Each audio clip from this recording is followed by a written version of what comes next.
अस्सलाम वालेकुम। मेरा नाम हाफिज़ साकिब अली है। मैं सुपीरियर कॉलेज चिन्योट में मैथ का लेक्चरर हूँ। आज का हमारा टॉपिक है increasing and decreasing functions, point of inflections, critical points and extreme values. तो इंक्रीजिंग एंड डिक्रीजिंग फंक्शंस वो क्या होते हैं? तो सबसे पहले हम बात करते हैं स्ट्रिक्टली इंक्रीजिंग फंक्शन। तो ये बच्चों इंक्रीजिंग फंक्शन की ही एक इस तरह समझे एक टाइप है, स्ट्रिक्टली इंक्रीजिंग फंक्शन। तो इसकी डेफिनेशन ज़रा गौर से देखें। Let f be a function defined on an interval ए व बी एंड लेट x1 व x2 बिलोंग टू ए व बी। तो एक ऐसा फंक्शन है जो एक डिफाइंड है इंटरवल ए और बी के दरमियान, और इसमें से ही हमने दो वैल्यूज x1 और x2 ली हैं। तो f is called strictly increasing on the interval a व b if f of x1 less then f of x2। मतलब यह है कि x1 और x2 अगर हम दो वैल्यूज उसी गिवन फंक्शन में पुट करें तो f of x1 less then हो f of x2, जब x1 हमेशा लेस हो x2 से। दो वैल्यूज जो आपने ली हैं x1 और x2, x1 less then x2 हो, और जब ये फंक्शन में वैल्यूज पुट करें तो f of x1 भी लेस देन रहे f of x2 से, तो फिर इस तरह के फंक्शन को हम कहते हैं स्ट्रिक्टली इंक्रीजिंग। तो फिगर में ज़रा देखें, तो इसमें अब x की जो मर्जी वैल्यू पुट कर ले, हमेशा ये बढ़ता ही जाएगा बढ़ता ही जाएगा, तो इसलिए इसको कह रहे हैं स्ट्रिक्टली इंक्रीजिंग। अब इसके बाद आता है इंक्रीजिंग फंक्शन। इंक्रीजिंग फंक्शन कौन सा होता है? Let f be a function defined on an interval ए व b and let x1 x2 belong to a व बी। इसमें भी बात हुई है कि हमने एक फंक्शन जो डिफाइन है इंटरवल ए व बी के दरमियान, और दो वैल्यूज हमने वही लेनी है x1 और x2 उसी इंटरवल में से। Then f is called simply increasing. अब इसको इंक्रीजिंग भी कह सकते हैं ऑन द इंटरवल ए व B if f of x1 less or equal to f of x2। तो इसमें बच्चों क्या होता है कि x1 और x2 जब वैल्यूज हम पुट करते हैं तो ये ज़रूरी नहीं कि ये लेस देन ही रहे, f of x1 less than ही रहे, ये ग्रेटर इक्वल भी हो सकता है f of x1 less or equal to f of x2। तो अब इसमें देखें, ये आपको फिगर दिखाई गई है। तो इस तरह की फिगर ये आगे जाकर ये जो ग्राफ आपको नज़र आ रहा है, इस ग्राफ में आगे जाकर ये फंक्शन दोनों वैल्यूज एक जैसी भी हो सकती हैं। जब ये फंक्शन स्ट्रेट लाइन थोड़ा सा बनेगा, कुछ पोर्शन उसका स्ट्रेट लाइन बनेगा, तो उसमें f of x1 और f of x2 वो दोनों इक्वल हो जाएंगे। तो इसलिए हम इसको कह रहे हैं इंक्रीजिंग फंक्शन। अब आगे आगे आते हैं डिक्रीजिंग फंक्शन। तो डिक्रीजिंग फंक्शन में भी पहले वही है स्ट्रिक्टली डिक्रीजिंग फंक्शन। तो ये बात तो आपको ये समझ लगी कि let f be a function defined on an interval ए व b and let x1 x2 belong to a व b, then f is called strictly decreasing on the interval।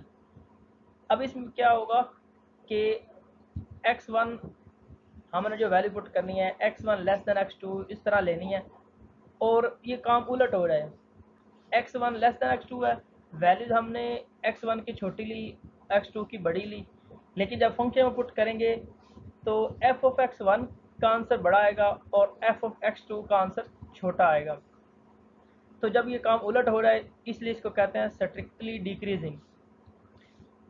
अब फिगर में आप देखें कि ये गेटिंग स्मॉलर, मतलब फिगर में आपको नज़र आ रहा है कि ये कर्व जो है ये नीचे से नीचे जाती जा रही है, तो ये इसको कह सकते हैं स्ट्रिक्टली डिक्रीजिंग फंक्शन। इसके बाद आता है जी सिंपली इंक्रीजिंग फंक्शन, डिक्रीजिंग।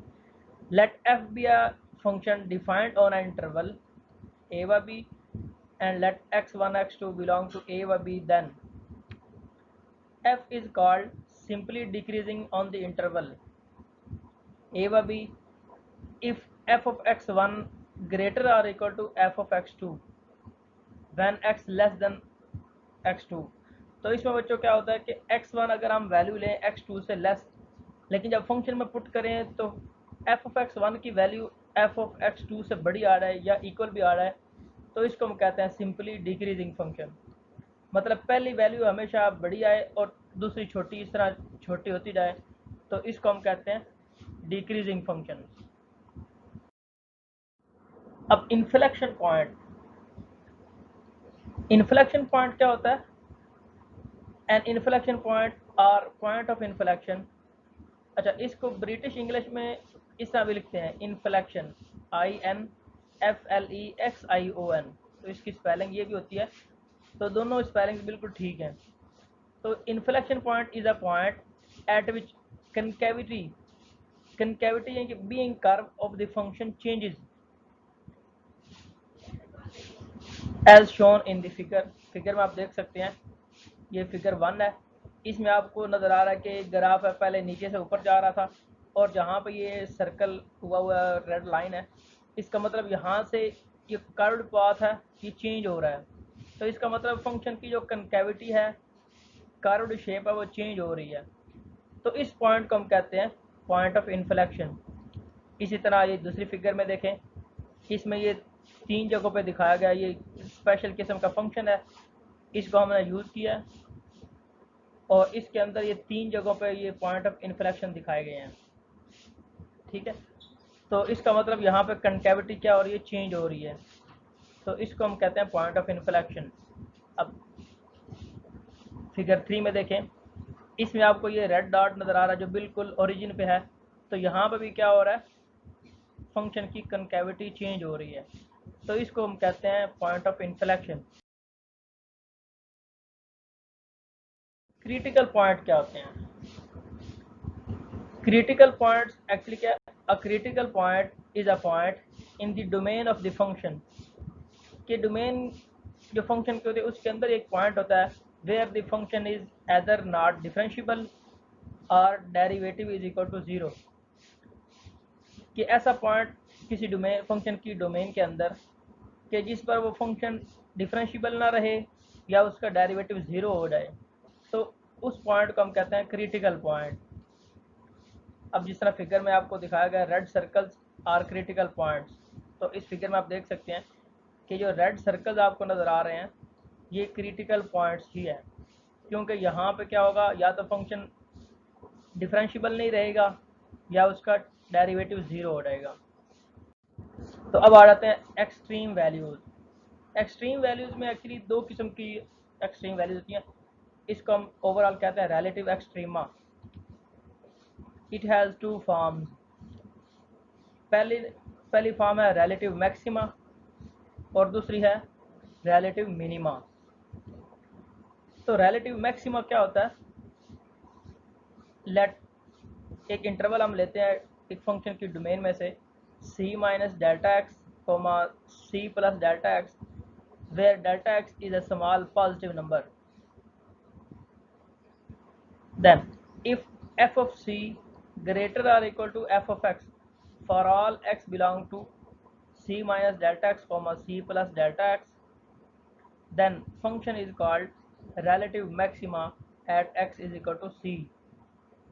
तो इस तरह का इंटरवल अगर हम लें c minus delta X comma C plus delta X, मतलब हम इंटरवल ऐसा लें जो या तो c से एक वैल्यू c से बड़ी हो और एक वैल्यू c से छोटी हो, उस पर हम चेक करें, तो अगर इस तरह हो f ऑफ c ग्रेटर और equal to f of x, तो फिर इसको हम कहते हैं रिलेटिव मैक्सिमा। फिगर में आपको यहाँ पर नज़र आ रहा है रिलेटिव मैक्सिमा। तो ये मैक्सिमा क्या होता है, जो मैक्सिमम पॉइंट होता है उसके आगे और पॉइंट नहीं होता, ये कि उससे नीचे ही पॉइंट हो सकते हैं, उसके ऊपर मज़ीद उससे बड़े पॉइंट नहीं हो सकते। अच्छा, इसके बाद आता है रिलेटिव मिनिमा।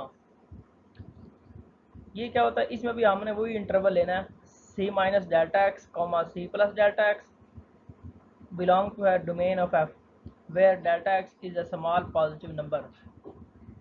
इसमें फिर क्या होता है, if f of c less or equal to f of x for all x belong to c minus delta x comma c plus delta x then function is called relative minima at x is equal to c। तो ये figure में आपको नजर आ रहा है। Thank you, Allah Hafiz.